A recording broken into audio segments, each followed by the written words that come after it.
Sulla had seized Rome by force of arms, crushing his enemies across Italy and Spain, and standing now as the undisputed master of the Roman world. Rome had no king, yet Sulla ruled it completely, a dictator in name and a monarch in everything but the crown itself. Sulla posted lists of men condemned to die, offering gold for their heads, while the state seized everything they had ever owned. As the nephew of Marius and son-in-law of Cinna, Caesar understood that Sulla's victory had placed his own life in grave danger. Divorce Cornelia, Caesar. Sever your ties to Marius, and you shall have my favor. It is a simple choice.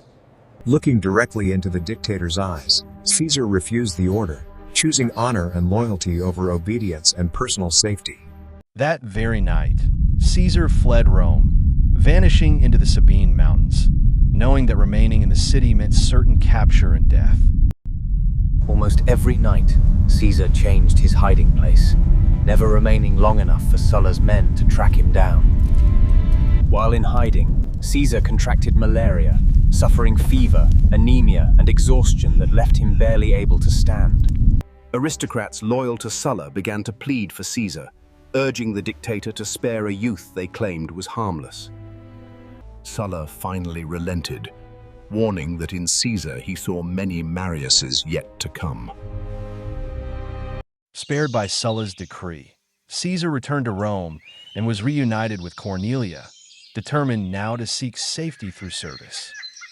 He chose a military career, joining the staff of Marcus Thermus, governor of Roman Asia. Thermus orders Caesar to sail north to Bithynia to secure ships from Rome's allied king for the coming siege of Mytilene. In Bithynia, Caesar secured a fleet through confidence and persuasion, impressing Rome's allies despite his youth. Roman forces finally stormed Mytilene, launching a brutal assault to break the city's long resistance. Caesar led the way into the city, exposing himself to danger and inspiring the legionaries to follow.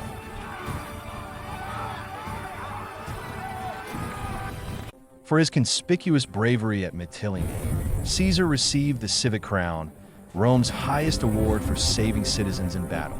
In 7 to 9 BC, Sulla stunned Rome by surrendering power and retreating to a life of excess in Campania. And a year later, Sulla was dead, leaving behind a Rome forever scarred by his rule. With Sulla gone, Caesar returned safely to Rome. With his beloved Cornelia, he is able at last to walk the streets without fear. Soon after his return, Caesar became a father, as Cornelia gave birth to their daughter, Julia. At 25, Caesar left Rome again, sailing east to study rhetoric under the famed teacher Apollonius of Rhodes. Before reaching Rhodes, Caesar's ship was seized by Cilician pirates off the coast near Miletus. Rather than fear his captors, Caesar treated the pirates with amused contempt, as though they were merely interrupting his plans. Offended by a ransom of 20 talents, Caesar demanded 50, shocking his captors. He sent his companions to raise the money, keeping only 2 slaves with him. For 40 days, Caesar lived among the pirates, eating with them, training with them, and acting as though he commanded rather than suffered captivity. When the pirates kept him awake, Caesar ordered them to be silent, treating them as inferiors rather than men holding his life. Laughing, Caesar often promised he would return and crucify every pirate once he was finally released. When his ransom arrived, Caesar departed smiling and waving, leaving pirates who believed they had made a powerful friend. This ends episode 2, but next, does Caesar's encounter with the pirates truly end or descend into something far darker? And beyond it, 2 tragedies await.